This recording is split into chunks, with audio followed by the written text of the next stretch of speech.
நம்ம இது வரைக்கும் பார்க்காத ஒரு டாபிக்கை பத்தி பார்க்க போறோம். Pilot smoking and regulations. வாங்க வீடியோக்குள்ள போகலாம். ஏவியேஷன்ல கோல்டன் ஏஜ்னு ஒண்ணு சொல்றதே இல்ல. அப்போலாம் காக்பிட்ல ஸ்மோக்கிங் நார்மலா தான் இருந்துச்சு. பைலட் சிகார் அண்ட் சிகரெட்டோட நிறைய போட்டோஸ் அண்ட் நிறைய வீடியோஸ் பழைய மூவிஸ் அண்ட் நிறைய நியூஸ் பேப்பர்ல கூட நம்ம பார்த்துருக்கலாம். ஆனா ஹெல்த் கன்சர்ன் வரதோட பைலட்ஸோட பெர்ஃபார்மன்ஸ்க்கு இது ரொம்பவே இம்பாக்ட் பண்ண ஆரம்பிச்சிரும். ஸோ இதனாலவே நிறைய பப்ளிக் அவங்களோட ஒப்பீனியனை மாற்றி ஆன்டி ஸ்மோக்கிங் கேம்பெயின்ஸை கொண்டு வரணும்னு சொல்லி நிறைய ஏவியேஷன் ரெகுலேஷன்ஸில் கம்ப்ளைண்ட் ஃபைல் பண்ணாங்க. ஏர்லைன்ஸில் கிராஜுவலி நோ ஸ்மோக்கிங் பாலிசிஸை இன்ட்ரடியூஸ் பண்ண ஆரம்பிச்சாங்க. ஐசிஏஓ, WHO மாதிரி பெரிய இன்டர்நேஷனல் ஆர்கனைசேஷன் கூட இந்த ரெகுலேஷனை ஸ்டார்ட் பண்ணாங்க. ஆனால் இது என்ஃபோர்ஸ்மெண்ட்டில் நடைமுறையை கொண்டு வரதுக்கு நிறைய டிஃபிகல்ட்டிஸ் இருந்தது.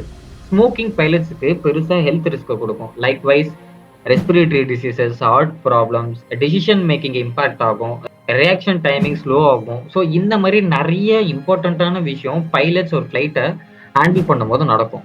ஸோ இதனாலேயே இன்னைக்கு இருக்க technology likewise advance smoking detectors, air filter சிஸ்டம்ஸில் சேஃப் என்விரான்மெண்ட் மெயின்டைன் பண்ணுற ஹெல்ப் பண்ணுது. அண்ட் இதோட pilots union association smoke free பாலிசிஸை ப்ரொமோட் பண்ணுற மாதிரி அவங்க நிறையவே பைலட்ஸை எஜுகேட் பண்ணுறாங்க. ஸோ ஸ்மோக் ஃப்ரீ ஏவியேஷன் இண்டஸ்ட்ரினா ஒரு சேஃப்டி அண்ட் ஹெல்த்துக்கு ரொம்ப ரொம்ப பெரிய பெனிஃபிட்ஸாக இருக்கும். ஸோ பைலட்ஸ், பேசஞ்சர்ஸ், க்ரூஸ் எல்லாருமே பெட்டர் ஸ்கையை இதுக்கப்புறம் பார்க்கலாம்.